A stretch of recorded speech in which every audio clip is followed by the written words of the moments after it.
Hello बच्चों। तो आप हम लोग पिछले क्लास में त्रिघात बहुपद पढ़े थे और त्रिघात बहुपद के शून्य की जांच करने का तरीका पढ़े थे। आज हम लोग नए टॉपिक लेकर आए हैं जिस टॉपिक का नाम है बहुपद के लिए विभाजन एल्गोरिथम। तो आइए देखते हैं बहुपद के लिए विभाजन एल्गोरिथम क्या करता है। बोल रहा है कि एक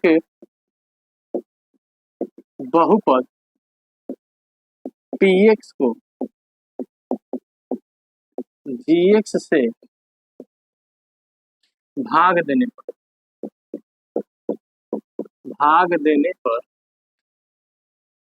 भागफल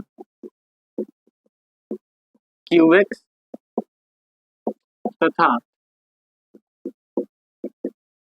शेषफल rx प्राप्त होता है।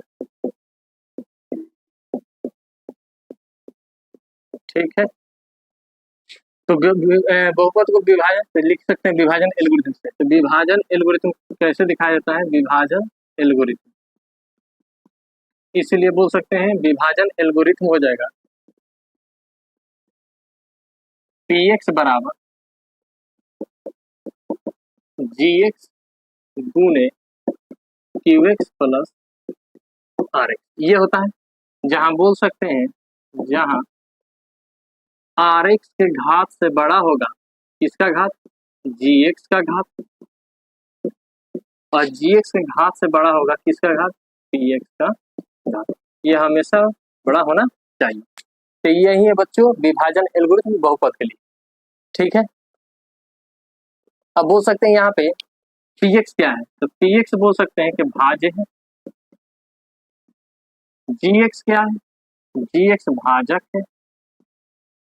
qx क्या है? qx जो है भागफल है। और rx क्या है? तो rx जो है वो शेषफल।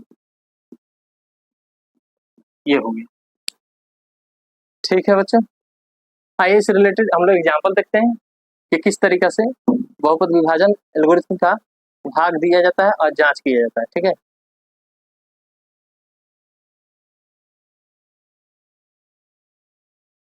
तो चलिए देखते हैं।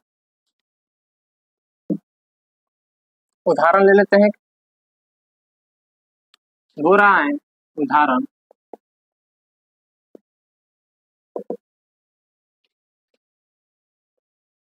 बहुपद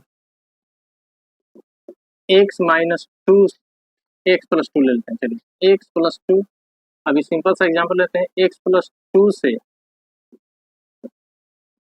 x square minus four x plus six में, या थोड़ा सा और क्वेश्चन को चेंज करते हैं, लिखते हैं विभाजन एल्गोरिथम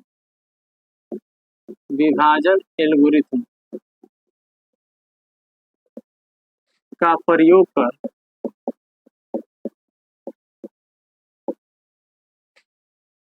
बहुपद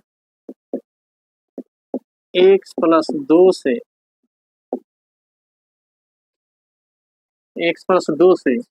x square minus four x plus six में भाग दे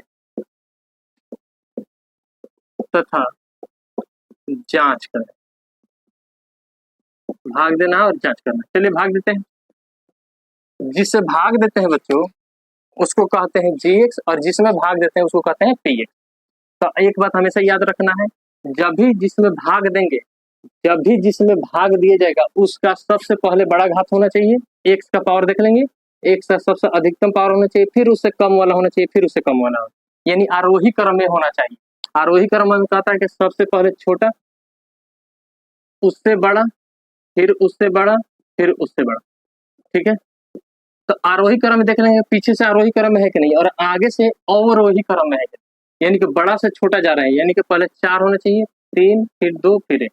तो जिसमें भाग लगाएंगे उसका देखेंगे अवरोही क्रम में है कि नहीं। अवरोही क्रम मतलब कि पहले बड़ा, फिर उससे छोटा, फिर उससे छोटा, फिर उससे छोटा। आरोही क्रम मतलब पहले छोटा, फिर उससे बड़ा, फिर उससे बड़ा, फिर बड़ा। तो जब भी भाग लगाएंगे तो देखेंगे इसका घात जो है अवरोही क्रम में है कि नहीं। अवरोही क्रम में है कि नहीं। अवरोही को कहते हैं डिसेंडिंग ऑर्डर। तो डिसेंडिंग ऑर्डर में होना चाहिए। ठीक है, तो पहले सजा लेंगे और तब भाग लगाएंगे। बिना सजाए अगर भाग लगाते हैं तो भाग नहीं लगेगा। तो जिससे भाग देंगे वो भी किस में होना चाहिए? अवरोही क्रम में। और जिसमें भाग लगाएंगे वो भी किस फॉर्म में होना चाहिए? अवरोही क्रम में। ठीक है, डिसेंडिंग ऑर्डर में होना चाहिए। तो चलिए यहाँ पे जिससे भाग लगाएंगे उसको देख लेंगे घात कितना है, तो इसका घात मैक्सिमम 1 है, इसका घात अधिकतम 2 है। तो कम वाला घात से अधिक वाला घात में भाग दिया जाता है। तो कम वाला घात कौन है, x + 2, तो इसको कहते हैं gx, और अधिक वाला घात को कहते हैं px। तो पहले लिख लेते हैं px कितना है, तो px है x² - 4x + 6। gx कितना है, तो gx कम घात वाला x + 2। अब इससे भाग देंगे इसमें, और देख लीजिए इसका पावर अवरोही क्रम में है कि नहीं, और अवरोही क्रम में है, पहले बड़ा वाला घात है फिर उससे छोटा वाला है, फिर उसके बाद यहाँ पे कितना है, तो कम से कम 0 है। यहाँ पे देख लीजिए अधिकतम घात 1 है, न्यूनतम घात 0 है, यानी कि ये अवरोही क्रम है, डिसेंडिंग ऑर्डर में है। अब हम लोग भाग लगा सकते हैं, चलिए भाग लगाते हैं। तो x + 2 से भाग देंगे किसमें, x² - 4x + 6। भाग लगाने का तरीका हम लोग क्लास 9 में पढ़ चुके हैं, तो डायरेक्ट भाग लगाते हैं। देखिए x⁻2 चाहिए यहाँ नीचे भी, तो यहाँ x⁻1 है, x⁻1 कितना हो गया 2, फिर इसे गुना करेंगे प्लस और 2 से x में गुना करेंगे तो आ जाएगा 2।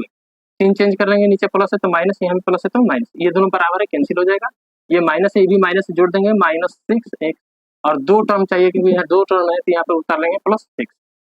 चलिए माइनस है, नीचे भी माइनस चाहिए, यहाँ प्लस है, किससे गुना किया जाए, माइनस से, तो प्लस माइनस माइनस। यहाँ कितना है 1 है, कितना से गुना किया जाए 6 से, तो यहाँ 6 आ जाएगा। और पावर x⁻1 चाहिए, तो यहाँ ऑलरेडी x⁻1 है, तो यहाँ पे लिख देंगे x⁻1। फिर इससे गुना कर लेते हैं इसी में, तो प्लस माइनस माइनस, 6 दूनी कितना हो जाएगा 12, और इसका नीचे वाला चिन्ह चेंज कर देंगे, माइनस है तो प्लस, यहाँ माइनस है तो प्लस, ये दोनों कैंसिल हो जाएगा, बराबर है। तो ये जोड़ के प्लस प्लस कितना आ जाएगा, ओरिजिनल चिन्ह जो चेंज करते हैं वो हो जाता है, और ये वाला चिन्ह का वैल्यू जो है खत्म हो जाता है। तो ओरिजिनल चिन्ह नीचे है, 12 6 कितना हो गया 18, और ये हो गया भाग। विभाजन एल्गोरिथम का प्रयोग करके जांच भी करना है, ठीक है। तो ये भाग देने का तरीका हो गया, जो कि क्लास 9th में भी हम लोग पढ़े। अब यहाँ पे लिखेंगे विभाजन एल्गोरिथम से, और देखेंगे कि LHS बराबर RHS आ रहा है कि नहीं। तो PX बराबर लिख सकते हैं हम लोग GX × QX + RX, यही विभाजन एल्गोरिथम जो अभी पढ़े हम लोग। PX कितना है, PX है x² - 4x + 6, gx यहाँ पे बराबर है तो बराबर, gx कितना है, तो gx देखिए है x + 2, इसको ब्रैकेट में लिखेंगे, इनटू में qx कितना है, qx भागफल x - 6 कितना है, x - 6। यहाँ पे समझ सकते हैं ये है px, ये है gx, ये है qx, और ये जो है ये है rx, ठीक है। तो प्लस में कितना है RX कितना है, तो 18 है। चलिए गुना कर लेते हैं और देखते हैं LHS बराबर RHS है कि नहीं। तो x से x में गुना करेंगे तो x², ये सब क्लास 9th में बेसिक रूल है, कंसेप्ट है, पढ़ चुके हैं हम लोग। गुना करते हैं x² + -6x + 2x +-12, और ये प्लस में कितना हो गया 18। चलिए ये हो जाएगा x² -6 + 2 घट कितना हो जाएगा -4x, और ये -12 है, 18 घटेगा तो प्लस में 6 आएगा। और ये देखिए LHS बराबर क्या गया, लिख सकते हैं, इसलिए LHS बराबर RHS। यही विभाजन एल्गोरिथम को जांच करने का तरीका, ठीक है बच्चों। तो मेरे ख्याल से आप लोग समझ में आ गया होगा। तो यही है विभाजन एल्गोरिथम, इससे रिलेटेड जब भी क्वेश्चन देगा तो इसी तरीके से हम लोग को बनाना है। तो आज के लिए इतना ही, तब तक के लिए पढ़ते रहिए, मुस्कुराते रहिए। हम लोग नेक्स्ट क्लास मिलते हैं नए टॉपिक के साथ, तब तक के लिए आप सभी को बेस्ट ऑफ लक।